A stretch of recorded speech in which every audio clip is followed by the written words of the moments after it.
He popped the champagne cork like a You have the right gunshot. to remain silent. Brian Thorne Anything had you just say won can and will be everything used against in you. the divorce. The $40 million mansion, the billion-dollar company, and the cruelest prize of all, custody of their two children. Chloe. His ex-wife Emily best walked out part of of that the year. courtroom with nothing but a $50,000 check and a broken heart. He called her dead weight at his victory party. He moved his 26-year-old mistress We need to into her verify the bedroom. alibi for the 15th. He turned That's her where the red own string daughter ends. against her. Brian Brian I'll thought get the forensics he had report destroyed her immediately. completely. But here's what Brian did not know.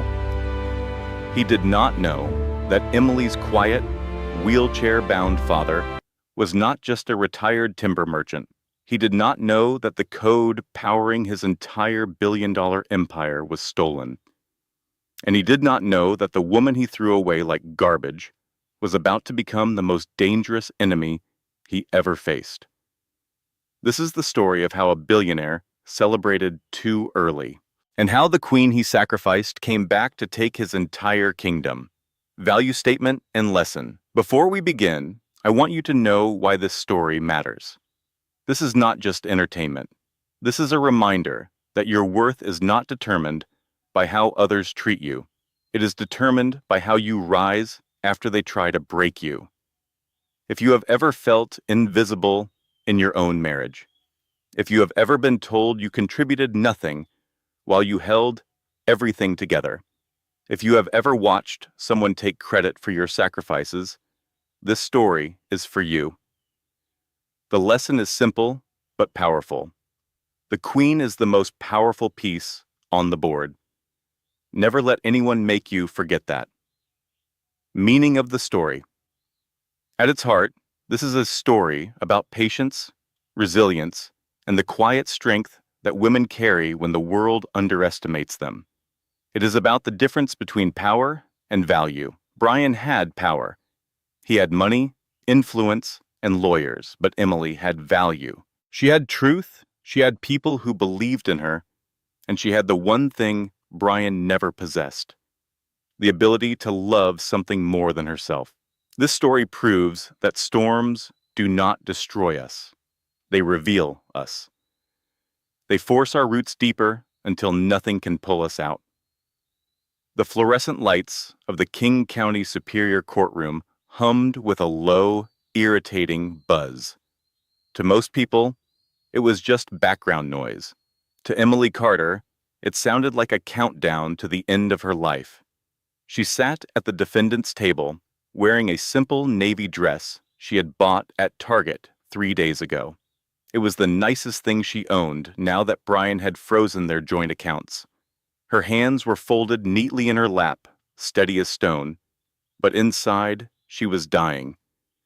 15 years of marriage, 15 years of building a life, Usam, raising children, and loving a man who was now sitting across the aisle. Looking at her like she was a piece of furniture he had finally decided to throw away. Brian Thorne looked magnificent, and he knew it. His charcoal Armani suit cost more than most people's monthly rent. His silver cufflinks caught the light every time he gestured to his lawyer. He was 42 years old, the CEO of Thorne Technologies, and according to Forbes magazine, one of the 50 most influential people in American tech. He was also, as Emily had discovered 8 months ago, sleeping with his 26-year-old marketing director. Next to Brian sat Sebastian Cole, a lawyer whose reputation preceded him like a thundercloud. Sebastian was known in Seattle legal circles as the Shark. He had never lost a divorce case. Looking at the smug expression on his face, Emily understood why. Her own attorney, a kind but clearly outmatched woman named Patricia, squeezed her hand under the table. Judge Harrison, a stern man in his 60s, cleared his throat and began reading the ruling. Given the prenuptial agreement signed in 2009, the judge stated, peering over his spectacles, and the evidence presented regarding Mrs. Carter's lack of direct financial contribution to the Thorne Technologies Corporation, the court rules in favor of the plaintiff. Emily felt the words hit her like physical blows. The marital home in Medina, the judge continued, along with primary custody of the minor children, the investment portfolio, and all assets directly tied to Thorne Technologies, will remain with Mr. Thorne. Primary custody. The words echoed in Emily's skull. He was taking her children.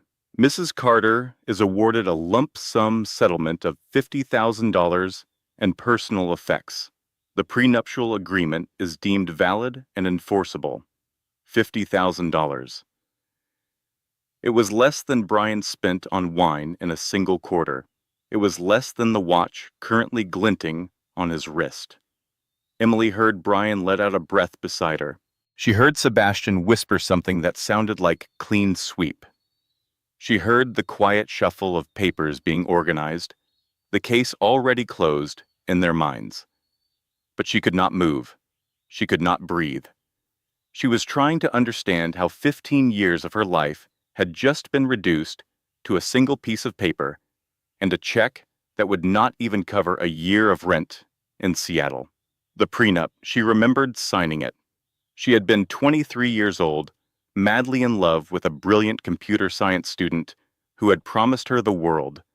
The document had been thick, filled with legal jargon she did not understand. Brian had told her it was just a formality. His parents insisted, he had said. It does not mean anything, Em. I love you. We are going to be together forever. She had signed it without reading every page. She had trusted him, and buried in that trust was a clause she never knew existed. If she failed to maintain active employment contributing to family income, she forfeited her claim to marital assets. She had been a stay-at-home mother, by choice, by his request. I need you home with the kids, Emily. Brian had said it 100 times over the years. My company needs me right now. The kids need stability. You are so good with them. I could not do this without you holding down the fort. Holding down the fort. That was what he had called it. As if raising 2 children, managing a household, attending every school event, every doctor's appointment, every soccer game and piano recital, was simply holding down the fort. The court is adjourned, Judge Harrison announced, banging his gavel. Emily watched Brian stand, shake Sebastian's hand, and turn to look at her. She had expected triumph in his eyes. She had expected cruelty. What she saw was worse. She saw nothing. She saw the same expression he might give a stranger on the street. 15 years of marriage, 2 children, 4,000 packed lunches, and 89 parent-teacher conferences attended alone while he worked late. And he looked at her like she was no one. Brian walked out of the courtroom without a word. Emily remained seated, unable to make her legs work. Patricia touched her shoulder gently. Emily, I am so sorry. We can appeal. There might be grounds to challenge the prenup validity, but they both knew it was over. Brian had won. He had not just won. He had annihilated her. Emily finally stood on shaking legs and walked out of the courtroom. The hallway was bright, filled with the mundane bustle of other cases, other lives, other tragedies, playing out in rooms just like hers. And then she saw them.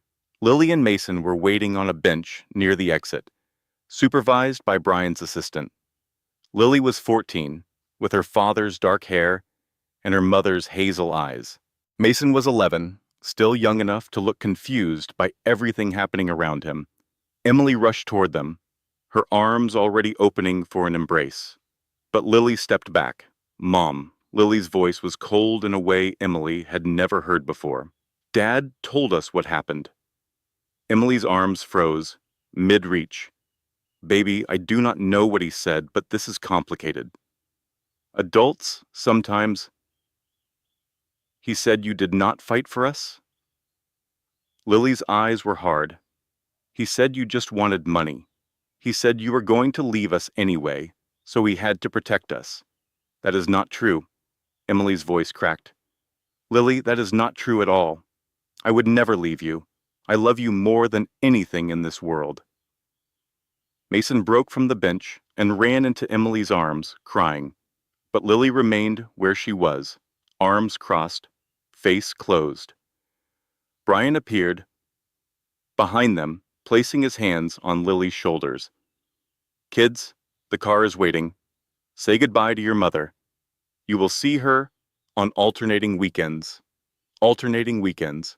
The phrase was a knife in Emily's chest. "Why did you not try harder, Mom?" Lily asked, her voice cracking with teenage anger and genuine pain. "Why did you just give up?" Before Emily could answer, Brian guided both children away. Mason looked back, tears streaming down his face. Lily did not. Emily stood alone on the courthouse steps and watched her children get into a black SUV with tinted windows. The door closed. The car pulled away. And just like that, Emily Carter lost her husband, her home, her money, and her children's trust. All in the span of 1 hour. She did not know it yet, but this was only the beginning. 3 days after the courthouse massacre, Emily found herself staring at water-stained ceiling tiles in a budget inn off Highway 99. The room smelled like cigarette smoke and industrial cleaner. The bedspread was a shade of brown that seemed designed to hide stains rather than complement any decor. Through the thin walls, she could hear a television playing in the next room, some daytime talk show where people screamed at each other about infidelity. Appropriate, Emily thought bitterly. Her $50,000 settlement was already bleeding out. First month's rent on a tiny studio apartment in a part of Seattle she would have been afraid to walk through a year ago. A used Honda Civic with 140,000 miles on it. A retainer for a family law attorney who specialized in custody appeals. Diana Cross came highly recommended, but she had warned Emily during their first meeting that the case was going to be an uphill battle. "Brian's legal team is elite," Diana had said, not unkindly. "They have painted you as an absent mother who prioritized personal leisure over career contribution. It is absurd, of course, but absurd arguments win cases when you have expensive lawyers making them." Emily had nodded numbly. She had spent her entire adult life being a mother and wife. She had no career to speak of. She had let her nursing license lapse years ago because Brian insisted he needed her at home, and now that very choice was being used to destroy her. Her phone buzzed on the nightstand. Emily reached for it without thinking. It was a Google alert, one she had set up years ago and forgotten to delete. "Brian Thorne," the notification read. She knew she should not look. She knew it would only cause pain. But her thumb moved before her brain could stop it. The headline was from a Seattle Society blog. "Tech billionaire throws freedom party. New girlfriend Chloe Myers stuns in $15,000 dress." Emily felt the air leave her lungs. She clicked through to the article. Photos loaded slowly on the motel's weak Wi-Fi, each one another blow to her already shattered heart. There was her home, the 6,000-square-foot waterfront mansion in Medina that she had spent 5 years decorating. The place where Mason took his first steps. The kitchen where she had taught Lily to bake her grandmother's apple pie. It was unrecognizable. The elegant cream-colored walls she had carefully chosen were now draped in neon lights. Her antique furniture had been replaced with sleek white leather sofas. A DJ booth sat where her piano used to be. Champagne towers glittered on tables that had once held family dinners. And there was Brian, her husband of 15 years, the father of her children. He stood on the balcony overlooking the party, arm wrapped around a blonde woman young enough to be Emily's student, Chloe Myers. Emily had met her once at a company event. She remembered thinking the girl seemed nice, bit easy, if a bit vapid. She remembered Brian dismissing Emily's concerns about how much time he was spending with his marketing director. "She is just an employee, Em. Do not be paranoid." The caption under the photo made Emily want to vomit. Brian Thorne toasts to cutting the dead weight as friends cheer.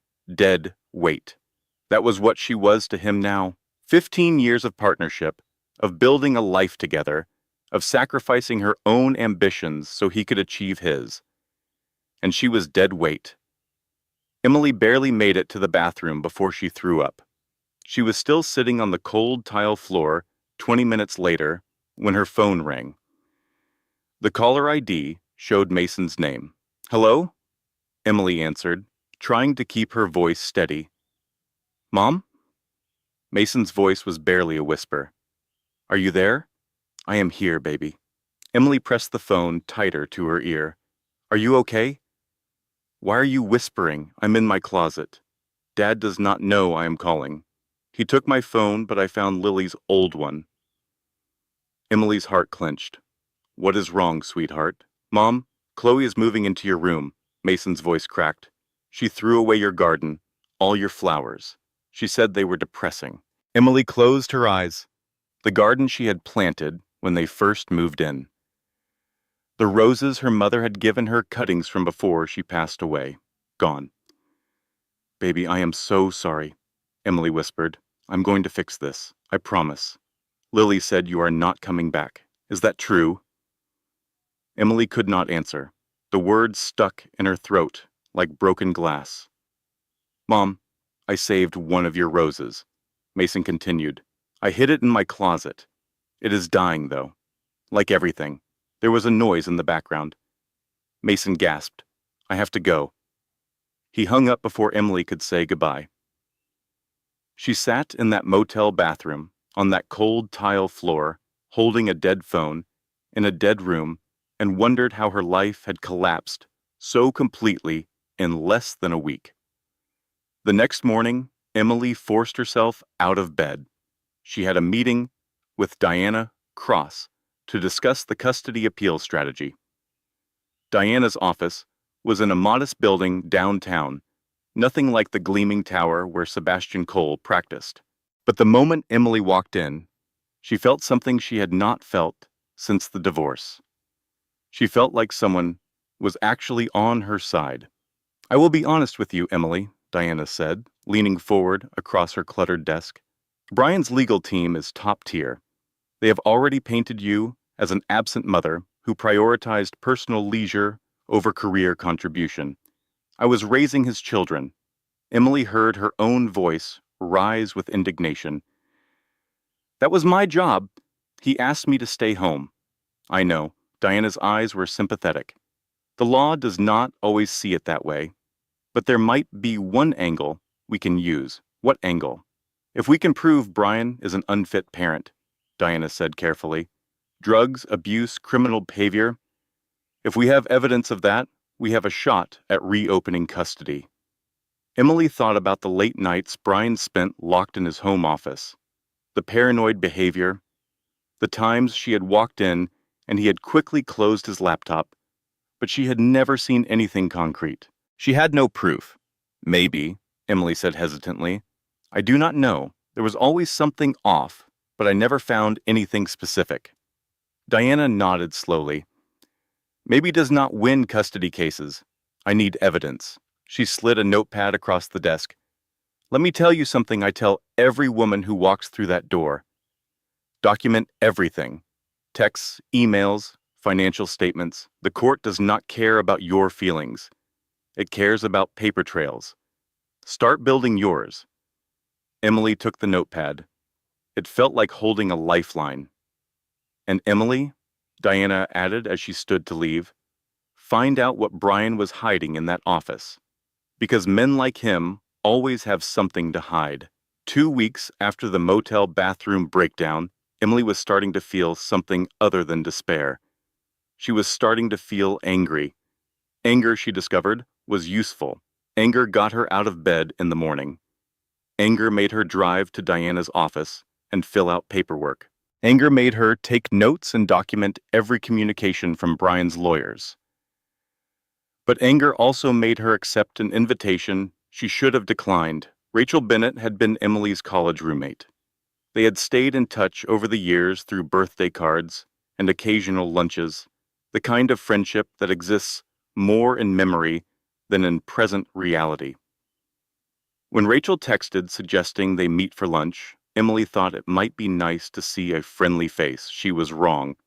The restaurant Rachel chose was expensive, the kind of place where Emily could not afford to eat anymore. Rachel was already seated when Emily arrived, perfectly styled in designer clothes that probably cost more than Emily's monthly motel bill. "Emily!" Rachel stood and air-kissed both her cheeks. "Oh, honey, you look like you have been through it." Emily managed a weak smile. "It has been a rough few weeks." They sat. Rachel ordered a $40 salad. Emily ordered the cheapest thing on the menu and tried not to think about her dwindling bank account. "So," Rachel said, leaning forward with an expression of concern that did not quite reach her eyes, "tell me everything. What really happened?" And Emily, desperate for connection, for someone who understood, began to talk. She told Rachel about the prenup clause, about losing the house, about Brian's party, about Lily's cold rejection and Mason's whispered phone call. Rachel listened, nodding sympathetically, asking probing questions. "So you really got nothing?" Rachel asked. "Nothing at all?" 50,000, Emily said, which is basically nothing when you consider. "And did Brian ever mention anyone else? Before Chloe, I mean?" Emily frowned. "What do you mean? I just wonder if there were others." Rachel's eyes gleamed with something that was not quite sympathy. "What was Chloe like when you met her?" Something cold settled in Emily's stomach. This did not feel like concern. This felt like interrogation. "I should go." Emily stood abruptly. "I have an appointment." "Oh, already?" Rachel pouted. "We barely caught up." Emily left money on the table and walked toward the exit. She was almost at the door when she heard Rachel's voice behind her, apparently on a phone call. "Girl, she looks terrible. Like Target clearance rack terrible." And she had no idea about Chloe. Can you imagine? Married 15 years and did not know her husband was sleeping with a 26-year-old? I would simply not be that stupid. Emily kept walking. She pushed through the restaurant door and into the gray Seattle afternoon, her face burning with humiliation. She passed a bookstore. A display in the window caught her eye. "Girl, wash your face," the title read. "Girl, wash your fake friend's mouth out with soap," Emily muttered under her breath. A woman standing nearby laughed. Emily had not realized anyone was close enough to hear. "Bad day?" the woman asked. She was in her 50s, with silver-streaked hair and sharp, intelligent eyes. "Bad decade," Emily said without thinking. The woman smiled. "I have had a few of those." She reached into her pocket and handed Emily a business card. "Margaret Douglas," the card read. "Private investigator." "You look like a woman who needs answers," Margaret said. "First consultation is free. Call me Maggie." Emily looked at the card, then at Maggie. Something in the older woman's face reminded her of Diana Cross. That same sense that here was someone who might actually be on her side. "What kind of answers?" Emily asked. "The kind that help you fight back," Maggie said. "The kind that men like your ex-husband do not want anyone to find." Emily pocketed the card. 2 weeks later, she was sitting in Maggie's cramped office, surrounded by filing cabinets and case files, listening to the private investigator explain what she had uncovered. "Chloe Myers and Brian started their affair 2 years before the divorce," Maggie said, sliding a folder across her desk. "Not 8 months ago, like the tabloids reported. 2 years." Emily felt sick. 2 years? Here are credit card statements showing Brian used company funds to buy Chloe a condo in Bellevue. Maggie continued, "A Mercedes, about $50,000 in jewelry, all while he was still married to you." Emily flipped through the documents. The evidence was damning. Hotel charges, restaurant bills, flight records for romantic getaways she knew nothing about, and this. Maggie pulled out another folder. Text messages we recovered from a backup cloud server Brian forgot to delete. He was coaching Lily to distrust you. Emily read the messages, her hands shaking. Tell Lily her mom chose this. Brian had written to his assistant. Tell her Emily was going to leave anyway. Kids need to know which parent actually wants them. Emily felt tears streaming down her face. He turned my daughter against me. Yes, Maggie said bluntly. But now we have proof. This is parental alienation, Emily. It is illegal. Diana can use this. Emily called Diana that afternoon. The attorney's voice was excited for the first time since they had met. This is good, Diana said. This is really good. I will file a motion on Monday. Emily, I think you might actually win this. Emily hung up and cried, but for the first time in weeks, they were tears of hope. She called Mason on the phone she had bought for secret calls. Baby, she whispered, Mommy is coming home. The weekend passed in anxious anticipation. Emily could barely sleep. She imagined the look on Brian's face when the evidence was presented. She imagined holding her children again. On Monday morning, she arrived at Diana's office 30 minutes early, practically vibrating with nervous energy. But Diana's face was pale. Sit down, Emily. Emily's stomach dropped. What is wrong? Did something happen with the filing? Diana slid a document across the desk. It was a restraining order. Brian filed this an hour ago. Diana's voice was carefully controlled. He is claiming you hired a private investigator to stalk him and his children. He is saying you are unstable, obsessive, and a danger to Lily and Mason. That is insane. Emily grabbed the document. Maggie was investigating him, not stalking anyone. It does not matter what the reality is, Diana said quietly. The judge granted a temporary order. You cannot come within 500 feet of your children until the hearing. Emily felt the room tilt.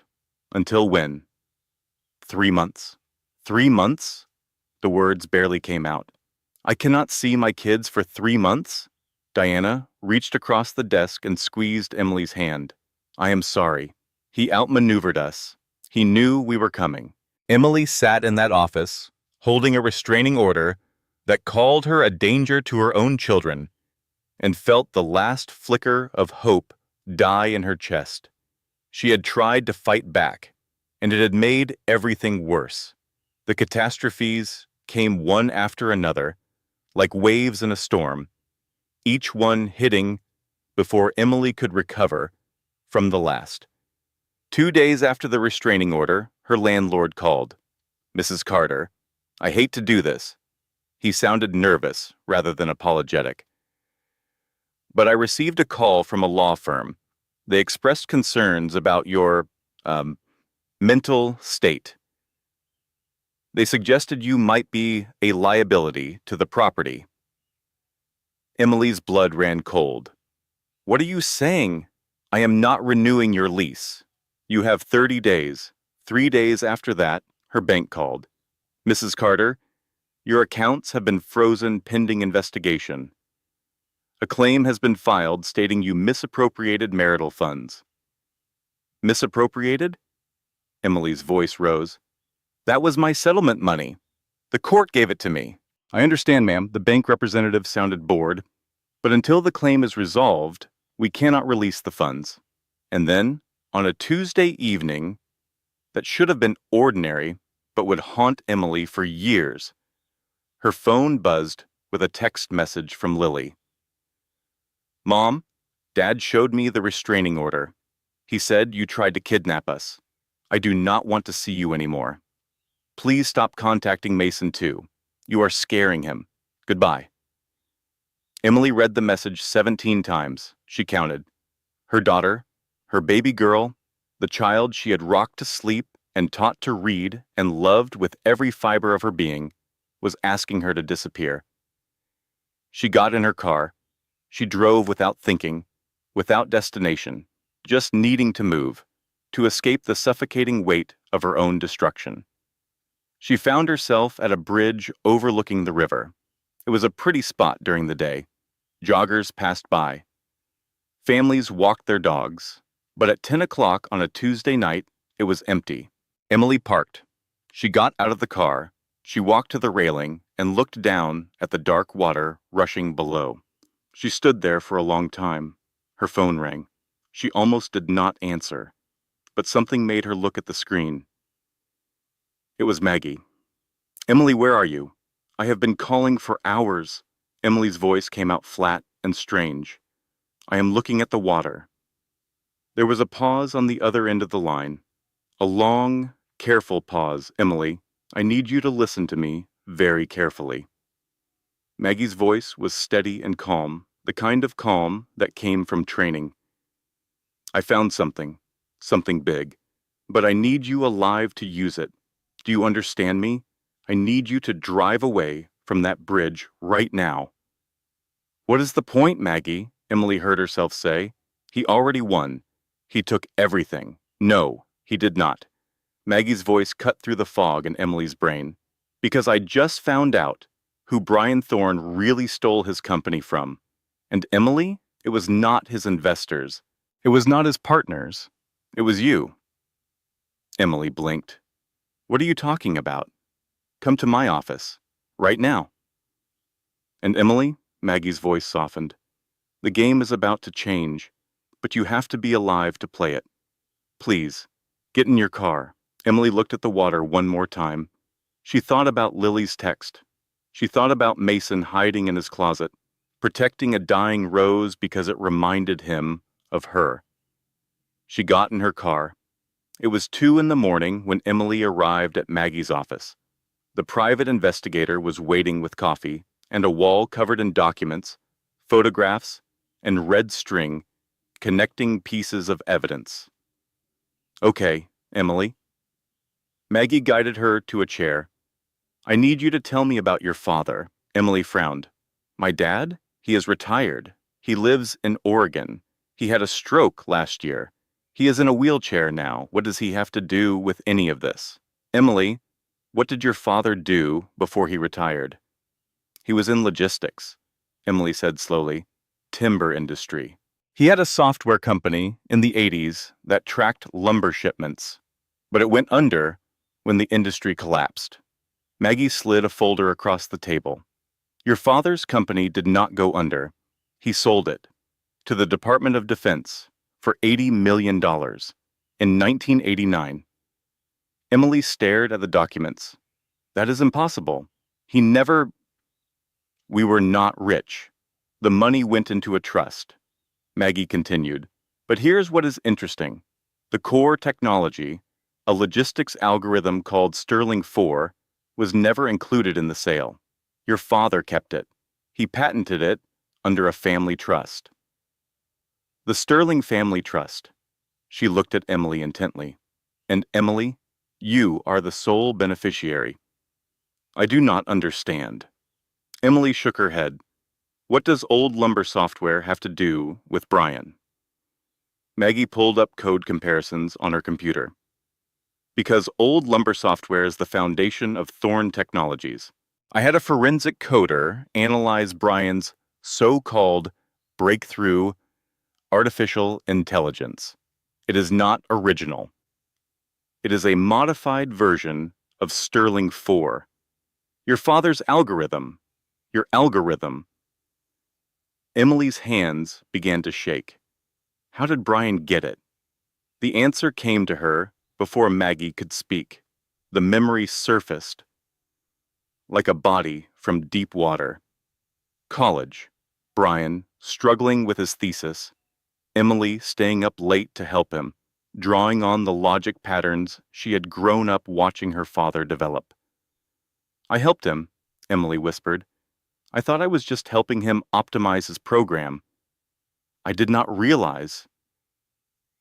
"You gave him your father's life work," Maggie finished, without knowing it. "Oh my God, it gets better." Maggie pulled out another document. "I found a licensing agreement your father made Brian sign before your wedding. As long as Brian was married to a Sterling family member, he could use the code for $1 a year. But if he ever divorced you, the license is revoked retroactively." Emily's eyes widened. Retroactively means every dollar Thorne Technologies ever made was based on stolen intellectual property. Maggie smiled grimly. If you enforce the trust, you do not just get custody, Emily. You get everything. The drive to Oregon felt longer than Emily remembered. Or maybe time just moved differently now, stretched thin by exhaustion and shock and the faint trembling of hope she was afraid to acknowledge. The Sterling Family Care Center was nothing like the cold, institutional name suggested. It was a converted farmhouse surrounded by gardens. The kind of place where retired professors and artists spent their final years playing chess and arguing about politics. Emily found her father in the garden, sitting in his wheelchair near a bed of roses that reminded her painfully of her own destroyed flowers. He was playing chess with a nurse, his weathered hands moving pieces with careful precision. Marcus Sterling was 72 years old. The stroke last year had slowed his speech and confined him to a wheelchair. Brian had mocked him at parties, called him a senile old man who could barely string a sentence together. But when Marcus looked up at his daughter, his eyes were sharp as ever. "Hello, sweetheart." His voice was raspy but clear. Maggie called. "She said you finally figured it out." Emily dropped into the chair across from him. "You knew? You knew Brian stole your code, and you did not tell me." "I have known for 10 years, Marcus said calmly. "I was waiting." "Waiting for what?" "For you to be ready to fight." Emily felt anger flare in her chest. "You let me marry a thief. You let me waste 15 years of my life on a man who was using me. How could you not warn me?" Marcus wheeled himself closer. His eyes, the same hazel as Emily's own, were filled with a sadness she had never seen before. "Emily, when you married Brian, I saw who he was. A hungry man, ambitious, not evil, not thin, but empty. I hoped love would fill that emptiness. I hoped you could make him better." He reached out and took her hand. "I was wrong. But Emily, you would not have listened. You loved him. And I learned long ago that parents cannot protect their children from their own choices. We can only be there when they are ready to choose differently." "Why now?" Emily asked. "Why tell me now?" "Because now you are ready," Marcus said simply. "Now you have lost everything, and now you understand what he really is." He reached into his cardigan pocket and pulled out a small wooden box. Emily recognized it immediately. It was the chess set she had grown up watching her father play with. "Do you remember this?" Marcus asked. Emily opened the box. Inside, resting on faded velvet, was a single chess piece. A queen, carved from dark walnut. "My grandfather carved this in 1918, Marcus said. "During the First World War, he told me something I have never forgotten." He looked at Emily with fierce love. "He said the king is the goal, but the queen is the power. A wise man protects his queen. A fool sacrifices her." Marcus closed Emily's fingers around the piece. "Brian sacrificed his queen. Now, let us show him what that costs." Over the next few hours, Marcus explained everything. The Sterling 4 algorithm, the licensing agreement he had made Brian sign, the clause that revoked everything if Brian ever divorced a Sterling family member. "But why would he sign something like that?" Emily asked. "Brian is paranoid. He reads every contract 3 times, because he was nobody when he signed it." Marcus smiled. He was a struggling graduate student marrying into a family he thought had nothing. He assumed the clause was meaningless. "And you let him think that." "I let him think a lot of things," Marcus said. "I let him think I was a retired timber merchant. I let him think my company collapsed. I let him think I was too senile to notice what he was doing with my code." He chuckled, a dry sound like rustling leaves. "Men like Brian underestimate everyone. It is their greatest weakness." "But the federal contracts," Emily said slowly. Maggie mentioned something about the Department of Defense. Marcus nodded. Sterling Logistics was not just a timber company. In the 1970s and 80s, we were the primary contractor for military supply chains. Who do you think moved the missile silos? Who do you think designed the logistics for classified operations? Emily stared at her father. She had grown up thinking he was just a quiet businessman who loved chess and gardening. I retired in 1998, Marcus continued. But in certain circles, people like me never really retire. We just go dormant. And now? Now my son-in-law has woken a sleeping giant. Marcus's eyes hardened. And worse, he broke my daughter's heart. That made it personal. Emily felt something shift inside her. The despair that had been drowning her for weeks began to recede, replaced by something sharper, something with teeth. I want to destroy him, she said quietly. I want to take back everything he stole. Then we will, Marcus said. But we will do it properly. We will do it completely. And when we are finished, Brian Thorne will not just lose his company, he will lose everything. He handed her a phone number. Call this woman, Diana Cross. Tell her Marcus Sterling sent you. Tell her it is time to assemble the team. Emily looked at the number. I already know Diana. She is my lawyer. I know. Marcus smiled. Who do you think recommended her? The war room was Maggie Douglas's office, transformed over the past week into a command center. Maps covered one wall. Financial documents covered another. A whiteboard in the corner held a timeline of Brian's crimes, written in Maggie's precise handwriting. Emily stood at the center of it all, no longer the broken woman who had stood on a bridge contemplating the end. She was still exhausted, still grieving. But now she had something she had not had in months. She had purpose. Around her sat her team. Diana Cross, family attorney, perched on the edge of a desk with a legal pad covered in notes. She had been quietly furious ever since learning the full scope of Brian's manipulation. Maggie Douglas, private investigator, moved between documents with the focus of a hunting dog on a scent. She had been working 18-hour days since the bridge phone call. Dr. Helen Crawford, forensic code auditor, sat in the corner with a laptop, running comparisons between Sterling 4 and Thorne Technologies' core algorithms.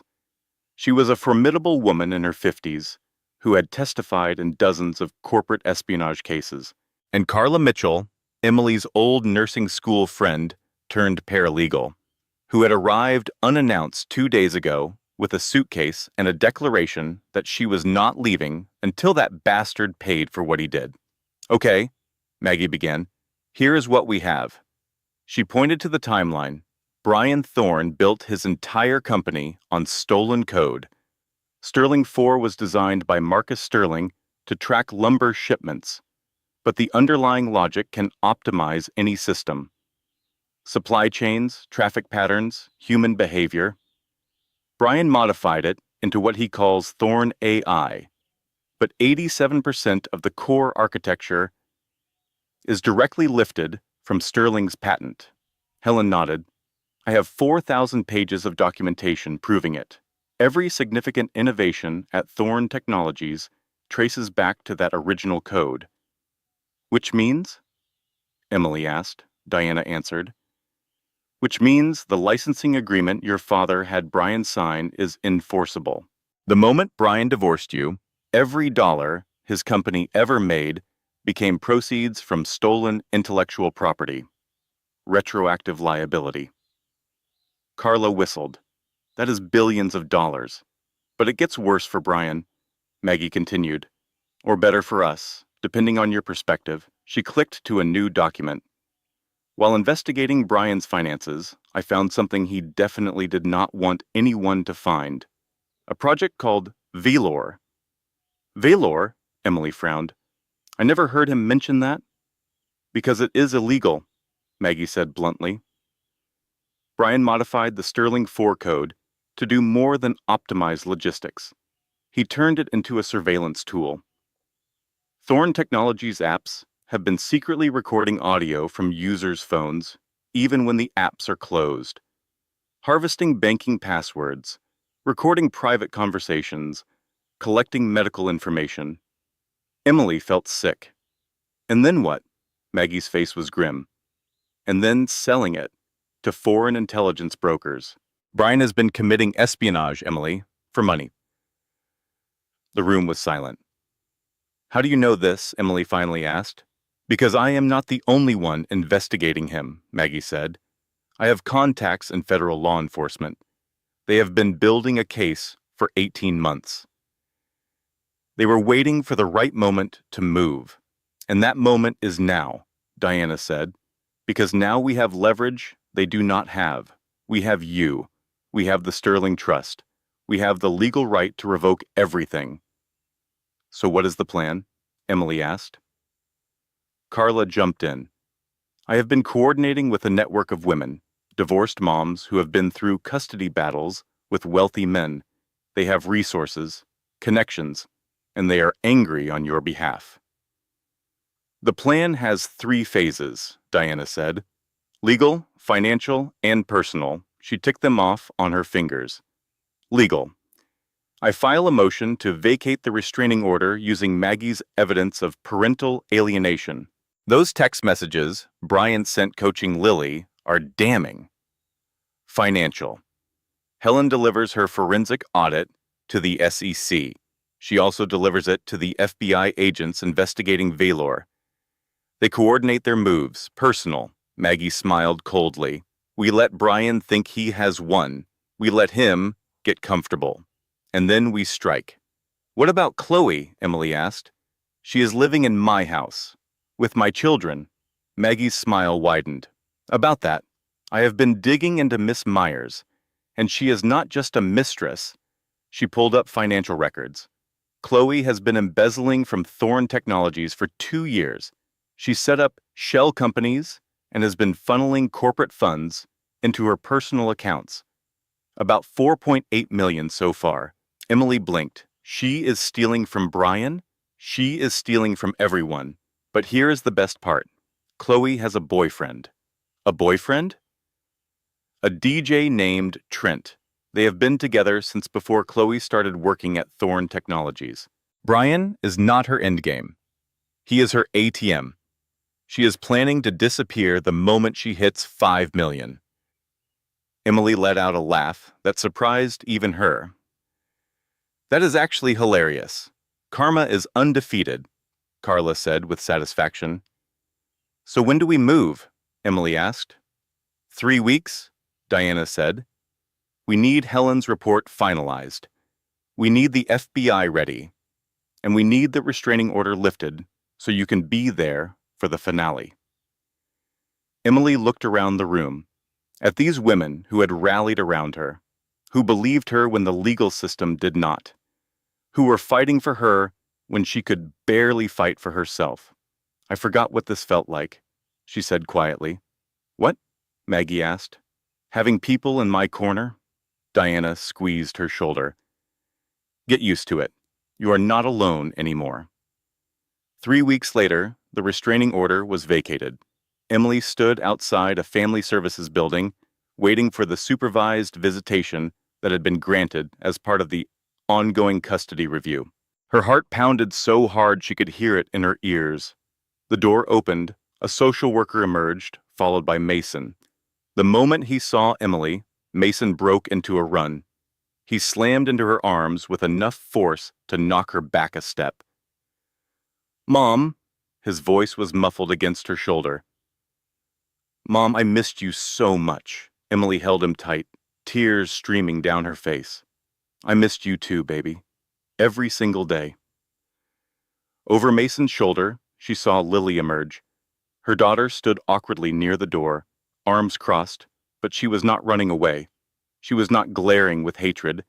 She was just looking at Emily with something that might have been uncertainty. Emily gently released Mason and approached her daughter. Lily, I know you are angry. I know your father told you things about me, and I am not going to stand here and tell you he lied, because I think part of you already knows the truth. Lily's jaw tightened. I am just going to tell you one thing.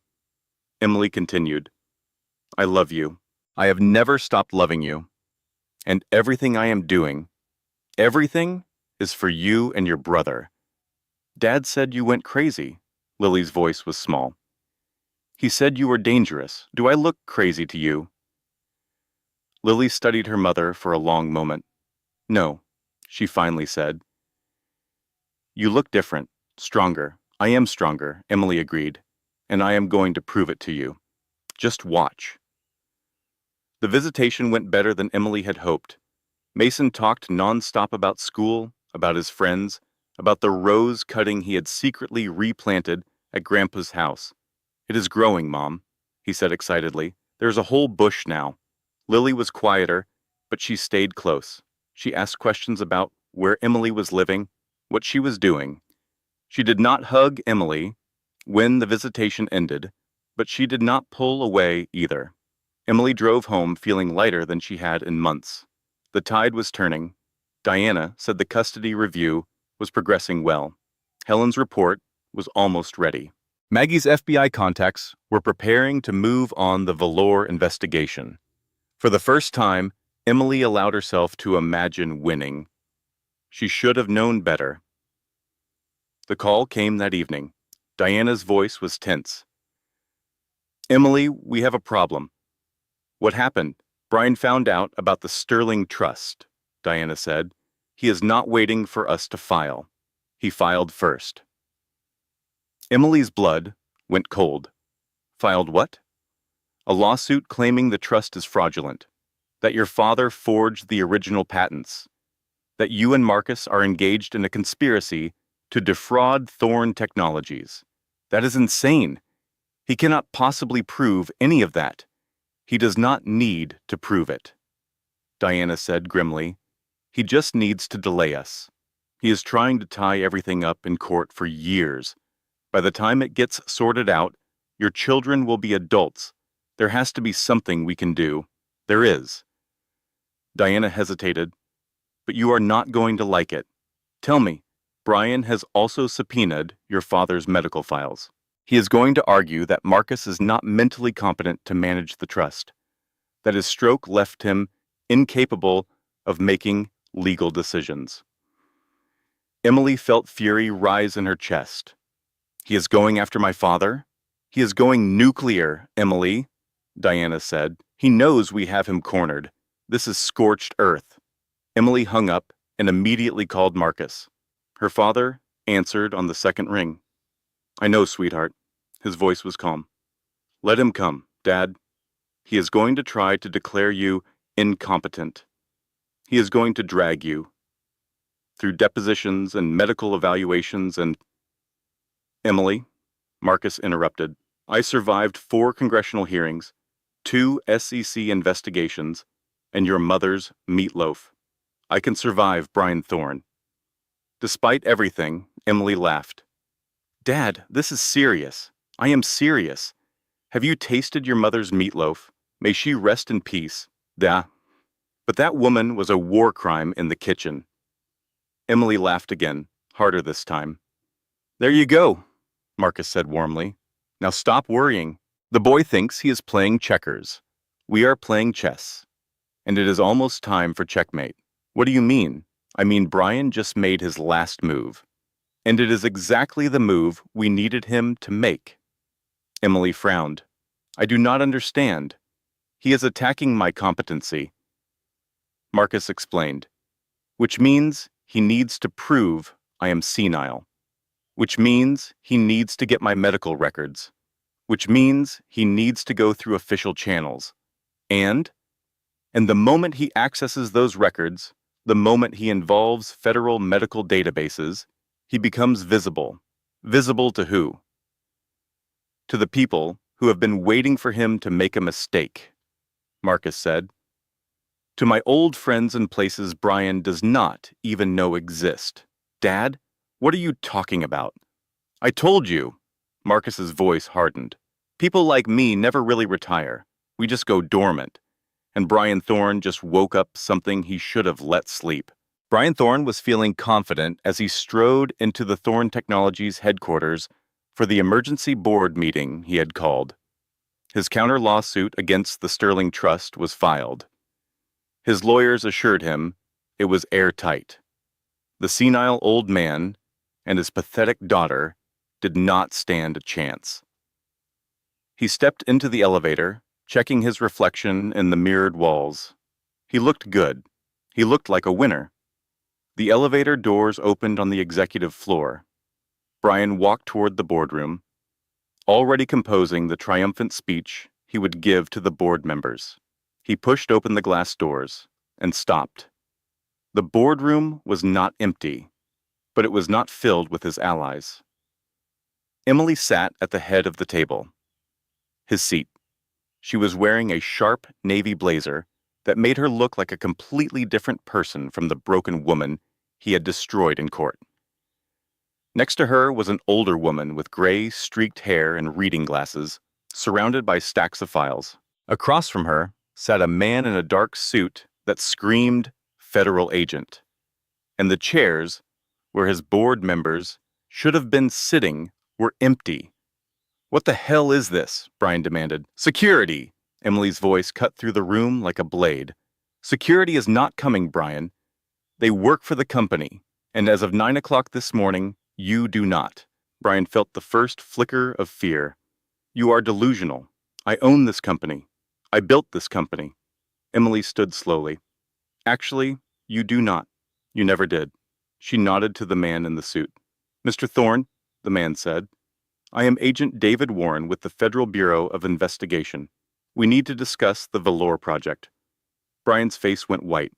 Agent Warren continued, "We have been investigating illegal data harvesting at Thorne Technologies for 18 months.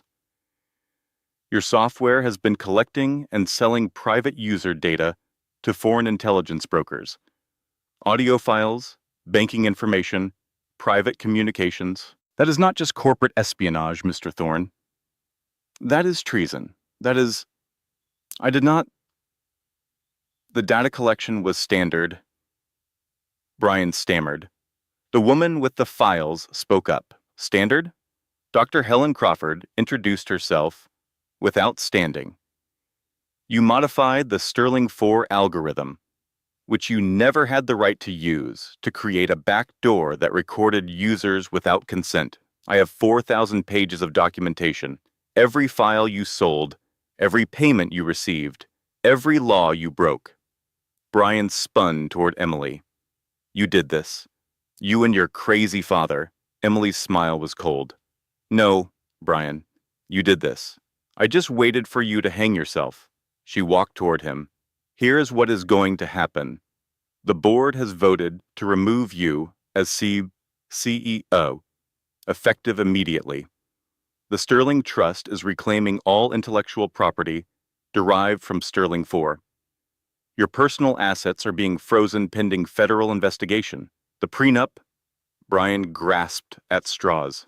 The prenup protected your assets from me in a divorce." Emily cut him off. "It did not protect you from the FBI." Brian's phone buzzed in his pocket. He ignored it. "Oh, and Brian," Emily continued, "the board members who are not here, they were notified yesterday that the 3 shell companies they invested in, the ones you promised would make them rich, were actually Chloe Myers's personal accounts. She has been stealing from all of you." "Chloe?" Brian's voice cracked. "She would never..." "She already did," Emily said. "She is on a flight to Belize right now with her boyfriend Trent and 4.8 million of your money." Brian's phone buzzed again. Then again, he pulled it out. An Instagram notification. Chloe had posted a beach selfie with a shirtless man. The caption read, "Starting my detox era. Buy toxic energy." "I would say you got played," Emily said, watching his face crumble. "But honestly, you deserved each other." Brian looked around the room. At the FBI agent who had ruined his life, at the forensic auditor with her damning files, at his ex-wife, who he had dismissed as dead weight. He had been so sure he was the smartest person in every room. He had been so confident in his own superiority. And he had never seen any of this coming. "Agent Warren," Emily said, I believe you have paperwork for Mr. Thorne to sign. The agent approached with handcuffs. Brian Thorne, you are under arrest for wire fraud, corporate espionage, and violations of the Economic Espionage Act. You have the right to remain silent. As the cuffs clicked around his wrists, Brian looked at Emily one last time. How? He whispered. How did you do this? Emily leaned close. You forgot the first rule of chess, Brian. Protect your queen, because she is the most powerful piece on the board. She stepped back. And now the game is over. 1 week after Brian's arrest, Emily stood in a courtroom again. But this time, everything was different. Diana Cross presented the evidence methodically. Brian's manipulation of Lily through coached messages, the false claims of parental alienation, the restraining order obtained through deception, the federal charges now pending against him. Brian's new lawyer, a harried-looking public defender, had little to offer in response. Sebastian Cole had resigned the moment the FBI became involved. But the deciding moment came when Lily asked to speak. The judge looked surprised. Miss Thorne, this is highly irregular. I know, Your Honor. Lily's voice was steady. But I have something I need to say. In front of everyone. The judge nodded. You may proceed. Lily stood. She was wearing a simple blue dress. Her hands were shaking slightly, but she met the judge's eyes without flinching. I want to apologize to my mom. In front of everyone, the courtroom went silent. My dad told me things about my mom that were not true. He told me she did not want us. He told me she chose money over us. I believed him because I wanted to believe my dad was the good guy. She turned to face Emily. But then I watched, Mom. I watched you lose everything.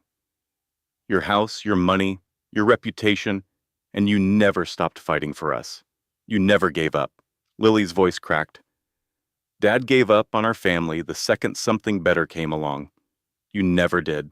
She walked across the courtroom and wrapped her arms around Emily. I want to come home, Mom. Please, I am so sorry. Emily held her daughter, both of them crying. Mason jumped from his seat and ran to join the embrace. The judge cleared her throat. Given the evidence presented, this court finds that Mr. Brian Thorne engaged in deliberate parental alienation and fraudulent legal manipulation. Full custody is hereby awarded to Mrs. Emily Carter. Emily looked up through her tears. Thank you, Your Honor. As they left the courtroom, Mason tugged at Emily's hand. Mom, I have to tell you something. Remember the rose I saved from your garden? The one you hid in your closet? Mason smiled. It did not die. I replanted it at Grandpa's house when we visited. It grew. There's a whole bush now. Emily knelt down, pulling him close. You told me once that roses are tough, Mason said, that they can grow back from almost nothing if someone takes care of them. He hugged her tight. You are like a rose, Mom. 6 months later, Brian Thorne was sentenced to 12 years in federal prison for corporate espionage, wire fraud, and illegal data trafficking. Emily stood across the street from the courthouse, watching the media swarm as Brian was led out in handcuffs. He looked nothing like the confident billionaire who had destroyed her in that divorce hearing. His designer suits were gone. His perfect hair was gray and unkempt. His eyes were hollow. He saw her standing there. For a moment their eyes met. Emily did not gloat. She did not smile. She did not wave. She just watched. Brian was loaded into a prison transport van. The doors closed. The van drove away. And just like that, it was over. Almost. 1 month after Brian's sentencing, news broke about Chloe Myers. Her paradise escape to Belize had ended abruptly when her credit cards were frozen. The $4.8 million she had stolen from Thorne Technologies was traced and seized by federal agents. Extradition papers arrived. Chloe was brought back to face charges as an accomplice to Brian's crimes. The news headline that Emily saved in a special folder on her phone read, Detox-era influencer arrested Mid-yoga retreat.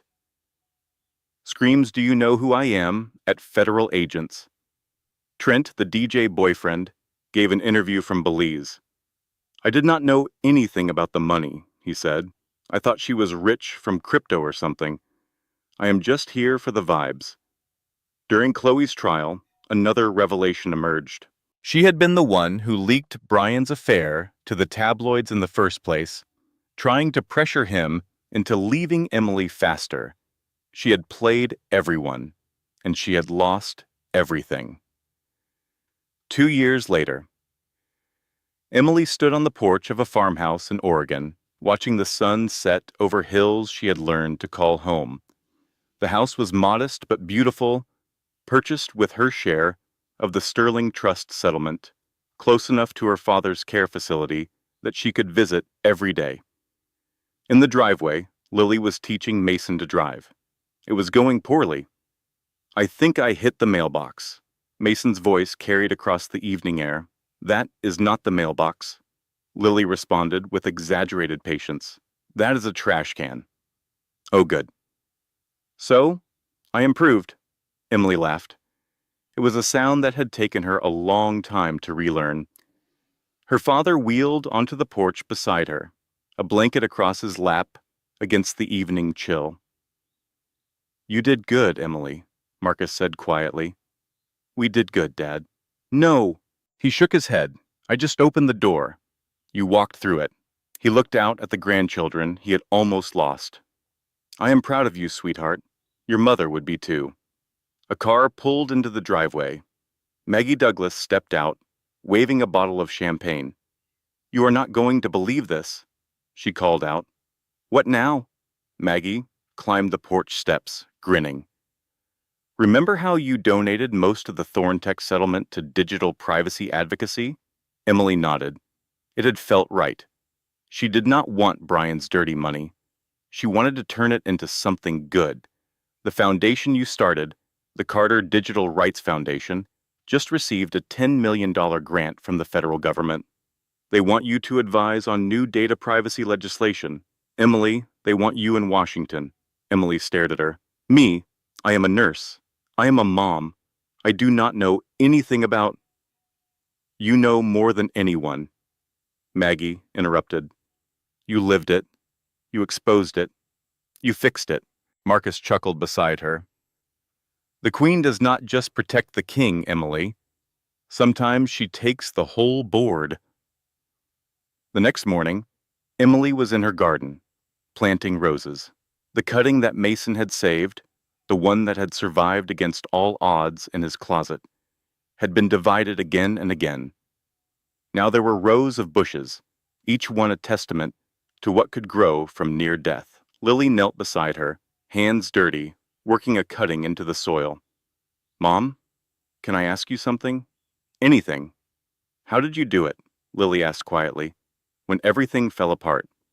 When you lost us, lost the money, lost everything, how did you keep going?" Emily sat back, considering the question. "I did not keep going because I was strong," she said finally. "I kept going because I did not have any other choice. And then I found people who believed in me when I could not believe in myself. Your grandfather, Maggie, Diana, Carla, they held me up until I could stand on my own." She handed Lily a rose cutting. "You know what a rose needs to grow? Sunlight? Water? Roots," Emily said. "Deep roots." "And you know what makes roots grow deeper?" Lily shook her head. "Storms. The hard times force the roots down, down into the soil, until nothing can pull them out." Emily looked at her daughter, at this young woman who had been used as a weapon against her and had found the courage to choose love over lies. "We survived a storm, baby. And look at our roots now." They planted together in comfortable silence. Far away in Oregon, in a federal correctional facility, Brian Thorne sat alone in his cell. He was not the man he had been. The designer suits were replaced by khaki uniforms. The penthouse views were replaced by concrete walls. The champagne celebrations were replaced by institutional meals and the endless, empty hours of incarceration. A guard approached his cell. Thorne, you got mail. Brian took the small package without enthusiasm. He received little mail. Sebastian Cole had vanished. His so-called friends had disappeared the moment his money did. Even his own parents, who had loved his success more than they loved him, rarely wrote. He opened the package. Inside was a chess piece, a king carved from dark walnut.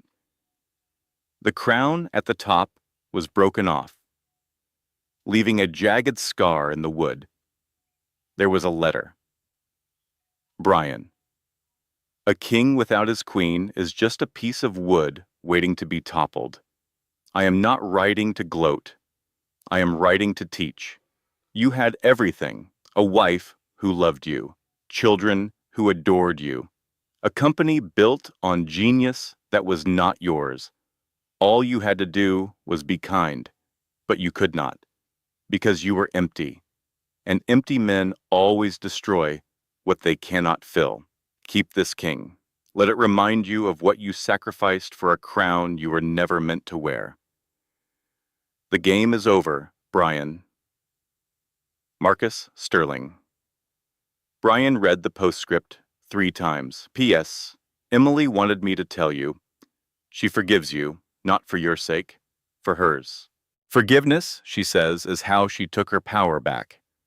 Brian held the broken king in his palm. He thought about the mansion he had lost, the company that bore his name but was never truly his, the woman he had discarded, like trash, who had risen from the ashes to become something greater than he could ever imagine. He thought about Lily and Mason, who he had tried to turn into weapons, and who had chosen their mother over him. He thought about all the games he had played, all the people he had used, all the victories he had celebrated. And for the first time in his life, Brian Thorne understood. He had won every battle, but he had lost the only war that mattered. He had lost it the moment he decided that power was more important than love, the moment he traded his queen for a crown, and now he sat alone, in a cell, holding a broken king, while somewhere in Oregon, the woman he had thrown away was planting roses with the children he would never hold again. The game was over, and he had played it alone. In Oregon, the sun set over Emily's farmhouse. The roses swayed in the evening breeze. Lily and Mason chased fireflies across the lawn while Marcus watched from the porch, wrapped in blankets, smiling. Emily stood in her garden, holding the queen her father had given her so long ago. The dark walnut was warm in her palm, worn smooth by generations of hands. She looked at the life she had built from the ruins of the one that was stolen from her. She looked at her children, whole and healing. She looked at her father, proud and peaceful in his final years. She looked at the roses that had survived against all odds. And she understood something she wished she could tell every woman who had ever been where she was. The storm does not destroy you. The storm reveals you. It shows you what you are made of. It forces your roots deeper. It strips away everything that does not matter until only the essential remains. And when the storm passes, when you are still standing, you discover something remarkable. You are not the person you were before. You are stronger.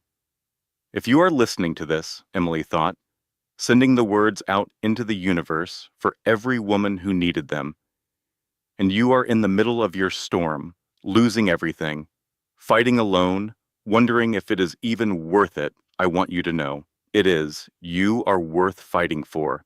Your children are worth fighting for. Your dignity is worth fighting for. Find your people. Document everything. And remember, the queen is the most powerful piece on the board. Do not let anyone make you forget that. Emily placed the queen piece on the porch railing, watching it catch the last light of the setting sun. Then she walked across the lawn to join her children, leaving the broken king in Brian's hands and the future in her own.